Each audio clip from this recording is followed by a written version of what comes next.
Muito boa tarde para você. Hoje é dia 29 de janeiro de 2026. E a palavra do Senhor na liturgia diária hoje, lá no segundo livro de Samuel, nos diz assim: O rei Davi veio apresentar-se ao Senhor e disse-lhe: Quem sou eu, Senhor Javé, e quem é a minha família, para que me tenhais trazido até aqui?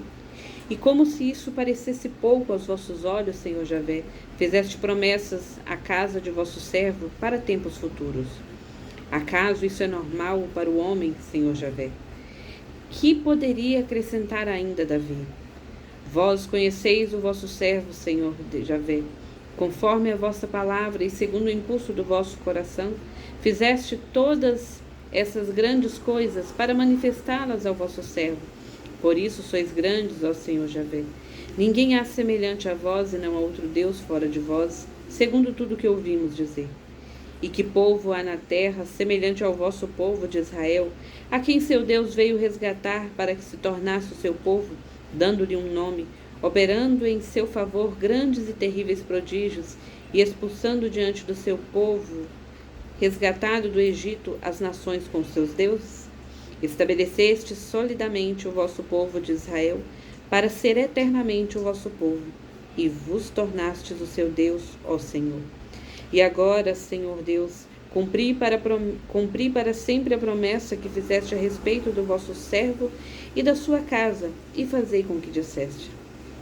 Então, será para sempre exaltado o vosso nome, e dirão: O Senhor dos exércitos é o Deus de Israel. E permaneça estável diante de vós a casa de vosso servo Davi, porque vós mesmo, ó Senhor dos exércitos, fizeste ao vosso servo esta revelação: Eu te construirei uma casa. Por isso vosso servo atreveu-se a dirigir-vos essa prece. Agora, ó Senhor Javé, vós sois Deus e vossas palavras são a mesma verdade.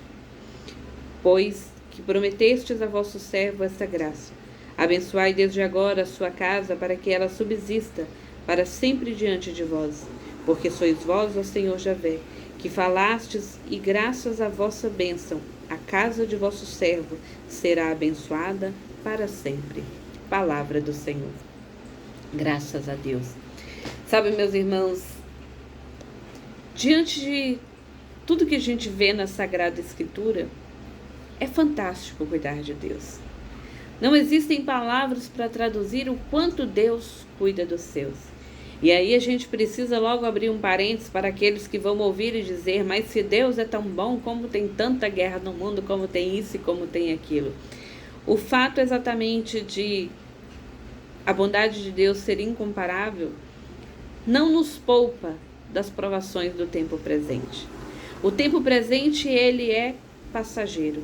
E ele está submetido, tem a permissão de Deus para isso, mas está submetido às nossas próprias decisões ou às decisões de outros que influenciam sobre a nossa vida. E aí muitas vezes a gente perece, o mundo perece, o povo perece. Mas a misericórdia de Deus, eu continuo afirmando, ela é para sempre. E o que nós esperamos não está nessa vida. O que nós esperamos não pode ser roubado pelo ladrão, não pode ser comido pela traça. E ainda assim, para essas perguntas, a Sagrada Escritura já nos diz que nesse mundo haveríamos de ter tribulação, porque esse mundo odiou primeiro ao próprio Jesus. E nós seríamos odiados por causa do nome dele. Então, não tem nada de se admirar, não tem nada que seja novidade para ninguém e não há nada exatamente a ser questionado. Questionado devem ser as atitudes que nós tomamos fora da graça do Senhor. Questionadas devem ser os procedimentos e a nossa conduta que não são movidas pelo Espírito Santo de Deus. E quero aqui trazer para vocês uma partilha de quando nós estamos nos abandonando genuinamente nas mãos e os cuidados do Senhor, como isso é belo. E isso hoje eu pude sentir, ser palpável na pureza de uma criança. Eu estou nos meus últimos dias de férias, né? Vou voltar a trabalhar. E o meu filho também volta a estudar. Mas durante esse período, ao levar a comunhão no lar de idosos, acabei de levar, o meu filho me acompanha. E aí hoje a gente foi levar e eu falei: a gente precisa ir lá buscar Jesus, porque eu preciso levar lá para os idosos. E aí isso aqui é comum se dizer aqui em casa: vou levar a Eucaristia, mas geralmente eu falo: vou levar Jesus. Porque é corpo e sangue de nosso Senhor Jesus Cristo, alma e divindade. E o meu filho filho, para ele também é normal isso. E a gente foi, né? Busquei a Eucaristia. E aí, estava vindo com ele para poder trazer a Eucaristia para o lado dos idosos. E aí, no nada, ele falou assim, mãe, mas espera aí. Você pega Jesus, vai lá e busca Jesus e leva. Mas e depois, como é que ele volta? Aí eu falei, mas Jesus não volta. Jesus, os idosos lá, eles recebem Jesus, eles se alimentam do corpo e sangue de Cristo. Então, o que eu levei ele, mas sim, mãe, mas e lá na casinha, na casa dele, mãe, que ele se referia ao sacrário. E na casa dele, como é que ele volta para a casa dele? E aí eu falei, meu filho, aí expliquei, né, um pouquinho da Santa Missa, que a cada Santa Missa é o sacrifício de Jesus que se repete, e que ali as hóstias que antes eram o pão e antes era o vinho, aí se torna o corpo e sangue de Cristo, e sempre vai ter lá. Eu trago um pouco, mas sempre vai ter lá. Mas naquele momento o Espírito Santo disse, o Senhor ele não volta, ele permanece. Mais do que o ato em si, da comunhão que eu levo, da hóstia, da partícula consagrada, do corpo e sangue de Cristo, já não mais pão, que eu levo e eles se alimentam no banquete eucarístico, Jesus ele não vem de vez em quando, Jesus ele permanece. A gente que às vezes fecha o coração e fecha os nossos olhos e fecha as nossas decisões e tudo para poder parar e ouvir o Senhor, mas ele não é para de vez em quando, ele permanece conosco. Não é de vez em quando que ele aparece e faz um milagre, faz uma coisa grandiosa, faz um prodígio. Ele permanece. Na minha dor, ele permanece. Nas minhas alegrias, ele permanece. E eu e você somos chamados a permanecer nele, porque Jesus sempre permanece. Jesus não vai lá, visita e volta, né? Na cabeça do meu filho, que tem 8 anos, ele não vai lá e volta. Ele vem e permanece, ele vem e fica. E aqui eu estou falando, e só vai compreender quem já tiver experimentado. Porque eu até entendo que, pelo ouvir dizer, não tem nem lógica isso. E mais do que isso, no extremo da ânsia que o Senhor tem por cada um de nós, do desejo que Ele tem por cada um de nós, da nossa permanência nele, a comunidade ela está passando por um processo, né, de reforma, está colocando o piso na igreja. Então o sacrário ele não está dentro da igreja. Temporariamente nós estamos celebrando no andar de cima, né? Amanhã, se Deus quiser, tudo volta ao normal. Mas então eu peguei a chave, né, com o responsável, com o zelador da igreja, meu amigo Tião.